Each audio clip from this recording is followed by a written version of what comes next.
All right, Mr. Gift, these last few moments. Thursday, game 1. Yep. In the Garden, Boston Celtics, Eastern Conference representative. That team from other northern Texas. Who you got? I'll do it. Dallas in 5. Oh, Will. Oh, Will. I'm gonna do it. Oh, Will. Why you say that? Because out of respect for Boston, I don't think they'll lose it. They won't lose the title on their home court. So I'm not going to have Dallas celebrating in the Garden. But Dallas will win game 2 because Boston doesn't win game 2 in playoff series at home, except for what they just did against Indiana. Yeah. But outside of that, they lost game 2 to Miami. But they lost game 2 to Cleveland. They don't win game 2. They're 18-17 in the playoffs. Oh yeah. You spitting out facts. Yeah. Would you say who has? Okay, no, I'll ask you. Who has the better starting 5? Without Porzingis. Either way, with and without. All right, without.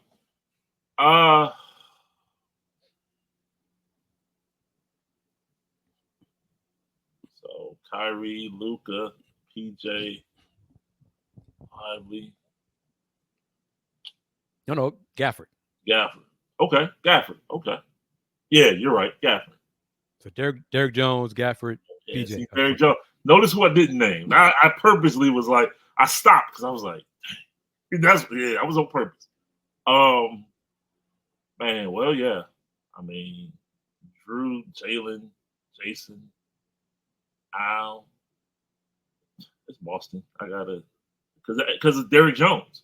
It's Boston. Okay. So I think Kristaps, not sure about game. He's getting close though. Yeah. Not sure if he's going to play game 1. But is your reason for picking that team from Northern Texas? Why can't you say them? Well, hold up. Let's back up. Why can't you say their name? I hate that. I hate little D. Whatever. Well, and here's why. Here's the main reason why. I think Jason Kidd is going to coach circles. Yeah. See, okay. There you go. Now, see, okay. Now you go with that. I ride with you.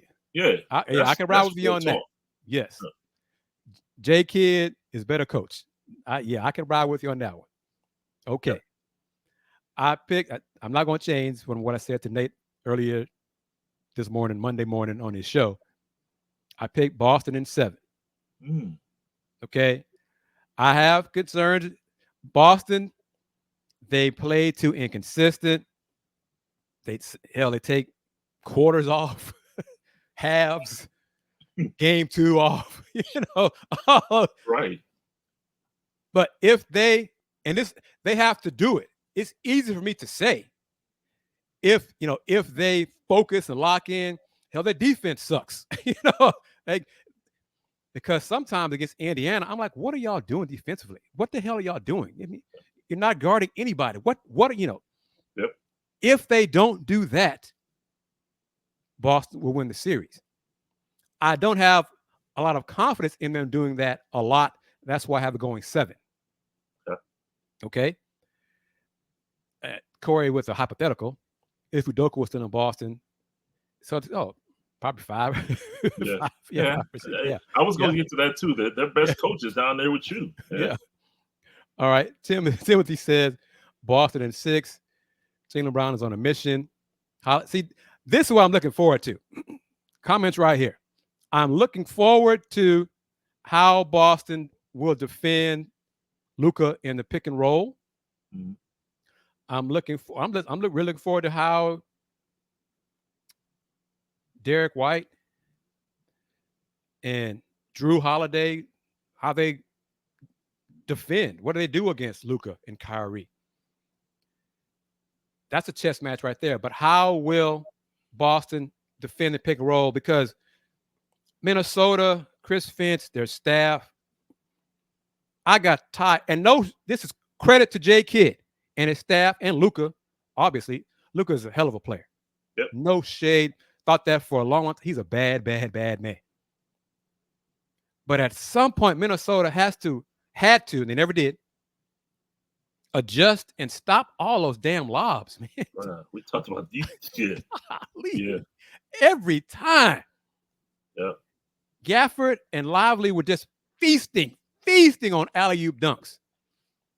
But again, credit to Luka and J Kidd. If they're not going to stop it, they're not going to make adjustment, we're going to keep doing it. And hey, that's what you do. If an opponent doesn't figure it out, we're going to just keep doing it over and over. So everything Luka was doing, mind you, Luka's hurt. He's injured. For real, yes, for real. He's injured. Now, he has another thing I had problems with. Another issue I had problem with Minnesota. Go at that man. A week off to get somewhat right. He's not going to be right. Yeah. But he had a week to get treatment. Okay. Because I am curious.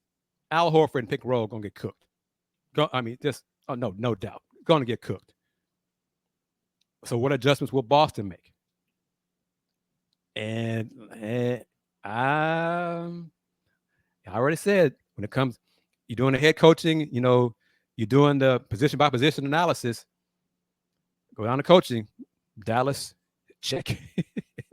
That's a big check. Yep. So we'll see. I'm looking forward to it. The time off. I understand what the scheduling for it and why the league, because you always try to schedule 4 game 7s. So why they did it. But, if they could have started up on a Wednesday or a Tuesday or something rather than Thursday. But I think it's going to be a hell of a series. Kyrie, what are your thoughts on the Reggie Miller, Stan Van Gundy, Kyrie, and Luka is the best offensive backcourt in the history of the NBA? I don't like making statements like that. Yeah. I don't. Because I'm quite sure somebody will say something like, well, in 1971, Oscar Robertson and Bobby Dandridge. So, I'm not. Yeah. What? Clay and Steph to bring it common day, modern day. Yeah.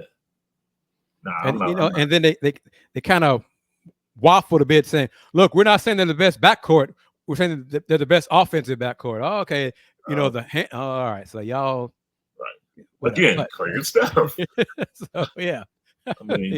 Yeah. No, I'm not big on that. Because we fine tune. Okay, so what are you asking for? What are your criteria? On and on. What Earl Monroe and Walt Frazier? Walt Frazier, that backcourt, boy. Yeah, that's a hell of an offensive backcourt right there, man. Yep, that was an offensive backcourt. Yeah. So, Clyde was the steals and stuff, but Earl coming there, they were like, well, how are they going to fit together? But didn't he have a 36.18 assists? Yeah, game 7. Game 7. The Willis Reed game. Willis Reed game. Willis played 2 minutes? 2 minutes. Yeah. Clyde had 36, 18, and 7, something like that. But it's the Willis Reed game. Yeah, right. Yeah. So because that's all I heard about for a long time, the Willis Reed game. Yeah. And then I read the box score and stuff. What Walt Frazier did what? Right. Like that. Yeah, yeah. But Luka, and we could talk about his frame. His body's breaking down on him. I think he probably wants to play in the Olympics. Well, he's got to play in the competition. He has to qualify for the Olympics first because Giannis and I think 6 teams are in the final available stage for to qualify for the Olympics. I'm sure the Mavs ownership, because the majority owners probably would prefer Luka not to. Mark Cuban for years has not wanted Luka to play over in international competition, but he still does. So we'll see on that one.